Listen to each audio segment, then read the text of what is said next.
አለምዬ እንግዲህ አባዬ ጋር ገብታ ቁጭ አለች ማለት ነው። አቶ ገዙ እንግዲህ እንዴት እዚህ ልትመጣ ቻለች ሲል ቀጥ ብሎ በር አንኳኩቶ ቤታቸው ድረስ ሄደ።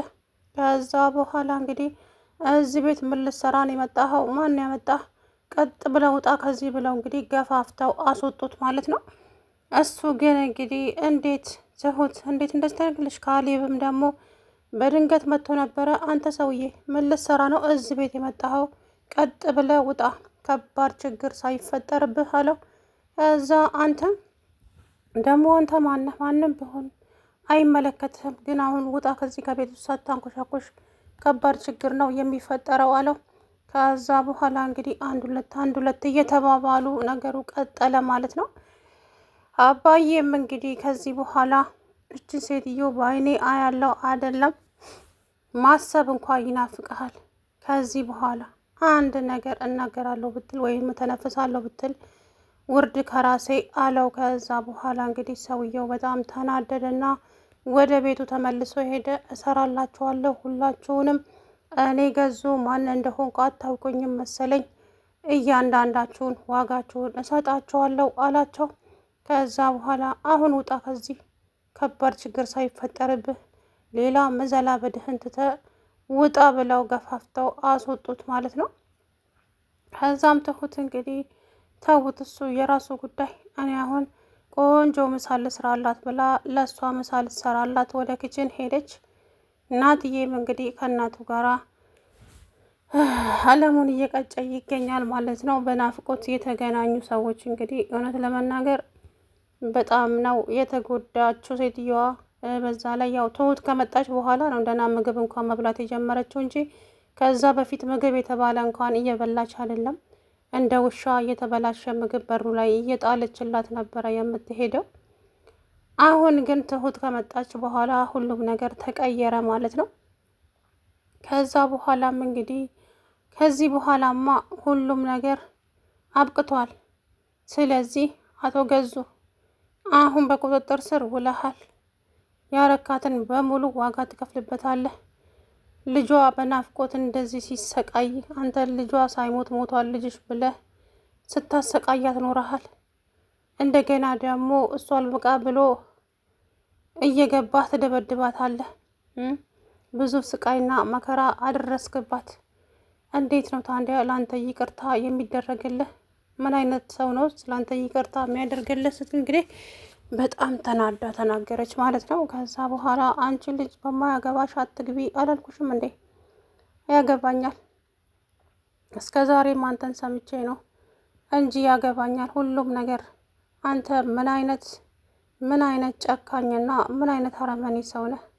በገዛ ሚስት ላይ ይሄ ሁሉ ስቃይና ግፍ ያደረስከው ቆይ ለምን ሲል እንግዲህ ያዙ ይልቀቁኝ አለ ማለት ነው። ከዛ በኋላ እንግዲህ ካሌብም ውጣ ከዚህ አንተ ሰውዬ፣ ይህ ሰውዬ ጤና የለህም እንዴ? ቆይ ምንድን ነው የምትፈልገው? ከዚህ ቤት ውስጥ የምትፈልገውን ነገር ተናገር። ከዛ በኋላ እኔ ምን የምፈልገው ነገር ካለ ከዚህ ጋር ቤት ሚስቴ ነው፣ ሚስቴ ስጡኝ። ማነች ሚስትህ? ሚስትህማ ያጩትና ቤቲ፣ እችም ሚስቴ ናት። እውነት ሚስትህማ ገላት ቀብራህት የለ እንዴ? ስለዚህ አሁን በክብር ትወጣለህ ወይስ ፖሊስ እየገረፈ ቢያስወጣክ ይሻልሃል? ሲሉት አቶ ገዙም እንግዲህ እኔ ራሴ ባለስልጣን ነኝ፣ ማንንም አልፈራም፣ ማንንም አልሰማም እያለ እንግዲህ ያዙ ይልቀቁኝ አለ ማለት ነው። አዎ ሰው እንደማትፈራማ ጠንቅቀን እኮ እናውቃለን፣ ግን አንተ ጨካኝና በጣም አረመኔ ሰው ነህ። በእውነት ነው የምልህ፣ እንዳንተ አይነት ጨካኝ ሰው በህይወቴ አይቼ አላውቅም። እኔ እንዴት የሰውን ልጅ እንደዚህ ታሰቃያለህ? ለምን? ቆይ ምንድን ነው ያደረገች? እንደዚህ ይደረጋል እንዴ? እያለ እንግዲህ ልክ ልኩን ነገረው ማለት ነው። ከዛ በኋላ እሺ ምን ማድረግ ነበረብኝ? ምንስ ነው የማደርገው? እኔ እኮ ግራ ገብቶኝ ነው። አሁንማ ተነቃብህ አቶ ገዙ። ከዚህ በኋላ ያለህ ነገር ሁሉም ነገር እጅ መስጠት ብቻ ነው። ስለዚህ አሁን እቺ ሴትዮ ከዚህ በኋላ ከዚህ ቤት የትም አትንቀሳቀስም፣ እዚህ ነው የምትኖረው። ምን? አዎ ምን ነው? ከዚህ የትም አትሄድም አልኩ። እዚህ ከኛ ጋር ነው የምትኖረው። አንተ ደግሞ ተገቢውን ቅጣት ማግኘት አለብህ አለው። እባካችሁን እንደዛ አታደርጉ። ላደረግኳት ነገር ሁሉ እክሳለሁኝ። እውነት በል እስኪ ትክሳለህ? ስነ ልቦናዋን ጎርተህ ብዙ ነገር አድርገሃታል፣ ብዙ ነገርም አሳጥተሃታል። እንዴት ነው ነገሩ? እንዲሁ በቀላሉ የሚረሳ ይመስልሃል እንዴ? ከዛ በኋላ እንግዲህ ሁሉም ነገር አልፏል። አሁን ግን ከዚህ በኋላ ይስተካከላል ብዬ ተስፋ አደርጋለሁ። ምንም የሚስተካከል ነገር የለም። ከዚህ በኋላ የሚስተካከል ነገር የለም። የሚበላሽ ነገር ነው እንጂ ሁሉም ነገር አብቅቶለታል። ከዛ በኋላ እንግዲህ አንድ ሁለት እየተባባሉ አሁን ትወጣለህ ወይስ እየተገፋታተርክ ትወጣለህ አለው። እወጣለሁ፣ ነገር ግን ተመልሼ እመጣለሁ። ተመልሼ ስመጣ ደግሞ እንደዚሁ የምለቃችሁ እንዳይመስላችሁ። እኔ አቶ ገዙ ነኝ። ማንም ሰው ደፍሮኝ አያውቅም። ነገር ግን እቺ ናት ቤቴ ገብታ ጉድ የሰራችኝ አለ ትሁትን። አይዞ ሚስጥርህን ስላወጣችብህ ነው እንዴ? ብዙም አትፍራ፣ ሁሉም ነገር ግልጽ ይሆናል በቅርቡ አለው ማለት ነው። ከዛ በኋላ እንግዲህ አቶ ገዙ ያዙ ይልቀቁኝ አለ ማለት ነው። ጉዳይ በቅርቡ ይስተካከላል አቶ ገዙ አታስብ። እንደዚህ ከፈራ የሰው ለምን ታሰቃያለህ? ምንስ ነው ያደረገች እቺ ምስኪን ሴትዮ? በር ውስጥ እንደ ውሻ ዘግተህባት እንደዚህ ስታሰቃያት እየኖርከው። ከዛ በኋላ እንግዲህ አንድ ሁለት እየተባባሉ ነገሩ ቀጠለ ማለት ነው።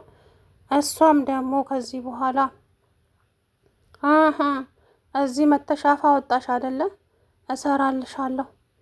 አንቺ አንድም ቀን ተናግረሽኝ፣ አንድም ቀን ቀና ብለሽ አይተሽኝ አታውቂም። ጭራሽ እኔን ነው እንደዚህ የምትናገሪኝ?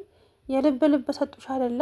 እዛ እንደ ውሻ አስሬ ስገርፍሽ ኖሬ፣ አሁን ለእኔ ይሄ ይገባኛል እንዴ? ለአንተ የሚገባህማ ጥይት ነበረ። ግን እኔ እንዳንተ ክፉ ሰውና አረመኔ ሰው አይደለሁም አቶ ገዙ። ለነገሩ ጠብቅ፣ በቅርቡ ሁሉንም ነገር የእጅህን ታገኛለህ፣ አታስብ አለችው። ከዛ በኋላ በጣም ተናደደና ጥሏት ወጣ። ጥሏት ከወጣም በኋላ ተመልሶ መጣና ሁላችሁንም ዋጋችሁን እሰጣችኋለሁ፣ እኔ አይደለሁም እሰራላችኋለሁ እያለ እንግዲህ ከዛ በኋላ በጣም ነው የተናደደው። እውነት ለመናገር በጣም ተናደደ፣ አይገልጸውም ማለት ነው። ከዚህ በኋላ ግን አሁን ያንተ ነገር አብቅቶልሃል፣ ሁሉም ነገር እዚህ ጋር ያበቃል። ስለዚህ ምንም ማድረግ አትችልም። እኛ ተገቢውን ቅጣት ላንተ እንሰጥሃለን። እችን ምስኪን ሴትዮ አስረስ ታንገላታት ኖረሃል። እችን ልጅ ባይጥልላትም ምናልባትም ይሄኔ ሞታ ነበረ፣ ማንም አያውቃትም። ስለዚህ ከዚህ በኋላ ያንተ ጉዳይ አብቅቷል አቶ ገዙ። አሁን ያዙ ይልቀቁኝ አለ። እንዴት እንደዚህ ሊሆን ይችላል? በፍጹም በፍጹም። አንቺ ትሁት ነይ የቀረሽን ደሞዝ ውሰጂ አላት። እውነት አልፈለግም፣ አመሰግናለሁ። ምነው ልትገለኝ ነው እንደ ቤት ውስጥ ጠርተህ ነው ወይስ ምን ልታደርገኝ አስበ ነው? አልፈልግም፣ ለራስ ያዘው፣ የቀረ ደሞዜን አልፈልግም አለችው። ከዛ በኋላ ነቃችብኝ ሲል እንግዲህ ትሁት ላይም ዝቶባት ተመልሶ ወጥቶ ሄደ። ሰላም ውድና የተከበራችሁ የቻናሌ ቤተሰቦች እንዴት ናችሁ? አለው ደህና ነኝ። አለምዬ እንግዲህ አባዬ ጋር ገብታ ቁጭ አለች ማለት ነው። አባዬም ከዚህ በኋላ ቤቱ ቤትሽ ነው፣ እንደ ቤትሽ ምንም አታስቢ፣ ነገሮች እስከሚስተካከሉና ከልጅ ጋር አንድ ቀን አንድ ላይ እስከምትሆኑ ድረስ እዚህ መሆን ትችያለሽ አላት። እሷም ለጊዜው እንግዲህ ያው የአእምሮ ስለነበረባት ጫና ያው እብድ አይደለችም፣ ግን ትንሽ ተዘግቶባት የኖረች ሰው ናት።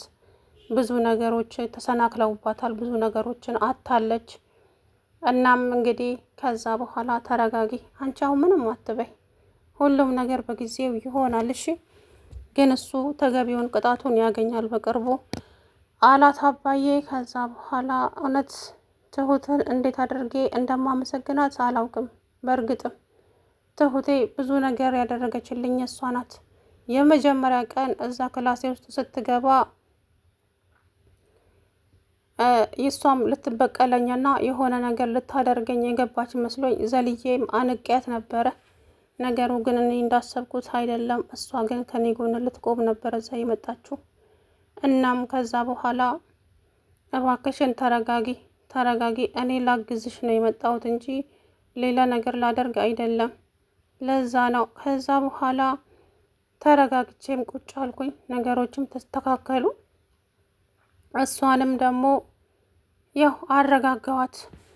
ከዛ በኋላ እንግዲህ አለም መናገር ያለባትን ነገር ሁሉ ተናገረች። ሁሉንም አስተካከሉና ነገሮችም የተበላሸውን ሁሉ አሁን አንቺ ምንም የምታስቢበትና ምንም የምትበሳጭበት ጊዜ አይደለሽም። ስለዚህ ሁሉም ነገር በጊዜው ይስተካከላል። የዚህ ሰውዬ ግን ቅጣቱ እንደቀጠለ ነው። እሺ አይዞሽ አላት። ከዛ በኋላ እሷም እሺ ብላ እንግዲህ አቶ ገዙንም እየገፋፉ አስወጥተው አባረሩት ከዛ ቤት ውስጥ ማለት ነው። እኔ ምንድን ነው ያደረግኩት? ቆይ ለምንድን ነው እኔ ምንድን ነው የበደልኩት? ያጠፋሁትስ ነገር ምንድን ነው? እያለ ያዙ ልቀቁኝ አለ። ከዛ በኋላ አፍ አለህ እንዴ? አንተ እኮ አፍ የለህም። ሴትየዋን እንደ ውሻ በሩን ዘግተህባት ስታሰቃያት ኖረ። ጭራሽ ምንድን ነው ያደረኩት ትላለህ እንዴ? ኧረ እፈር እንጂ አቶ ገዙ። ሴትየዋ እኮ እንደ ውሻ ታስራ ነው ስትጮህ የከረመችው አይደል እንዴ? ትሁት ባትመጣ ኖሮ እች ሴትዮ ምንን ማድረግ እንደምትችል መገመት አያቅትህም። ግን እንዴትስ አስቻላችሁ? እንዴትስ እንቅልፍ ተኛችሁ? እሷ እዛ ውስጥ እንደ ውሻ እየጮኸች ቆይ ለምን በሰው ልጅ ላይ እንደዚህ ትጫወታላችሁ? ሲል እንግዲህ ያዙ ይልቀቁኝ አለ ማለት ነው። ከዛ በኋላም አባዬ አሁን አይንህን ማየት አልፈልግም፣ ከዚህ ቤት ውስጥ ውጣልኝ አንተ ሰውዬ። ስለዚህ ከዚህ በኋላ እዚህ ማየት ከባድ ችግር ይፈጠርብሃል አለው። አቶ ስምህ አላውቀውም፣ ግን የካሌብ አባት ተረጋጋ እንጂ እንደዚህ አትሆን። ሁሉም ነገር እኮ አንተ እንዳሰብከው አይደለም። እና እንዴት ላስብ ግን እንዴት ላስብ? እስኪ ሴትዮ ያላደረካትን ነገር ጠይቀኝ እስኪ። ምንድን ነው ያደረካት? ብዙ ስቃይና መከራ አደረስክባት፣ ብዙ እንክልት ተደረስክባት። በዛውም ላይ ምግብ እየከለከላችኋት ስታሰቃያት ኖራችኋል። እና እንዴት ነው? ከዚህ የበለጠ ምን ማስረጃ አለ? አረ እሱ ብቻ አይደለም፣ እየተፈራረቁ እየገቡ ባልና ሚስቶቹ ሲያሰቃዩኝ ነው የኖሩት። እዚህ ቤት ውስጥ ሲያሰቃዩኝና መከራዬን ሲያሳዩኝ ውለው ነው የከረሙት። አሁን ደግሞ ልክ ምንም እንደማያውቅ ሰው ነው የሚሆኑት እዚህ አጠገቤ መጥተው። ብቻ የእነሱን ነገር ምንም አይደለም፣ ፈጣሪ አምላክ ይናገረው እንጂ የእነሱን ነገር ተናግሬ አልጨርሰውም አለች ሰለምዬ እንባ እየተናነቃት። አይዞሽ አሁንማ እኮ ወጥመዱን ሰንሰለቱን በጥሰሽ ወጥተሻል። ከዚህ በኋላ ምንም አይመጣም፣ ምንምም አትፍሪ አላት አባዬ። አይ ትሁቴን ባይጥልልኝማ ይሄን ያልቆልኝ ነበረ እኮ። እኔም ትሁቴን ጥሎልኝ ነው እንጂ እውነት ስለሷ ምንም አይነት ቃላት የለኝም። እየተደበቀች ራሷን ቁማር አስይዛ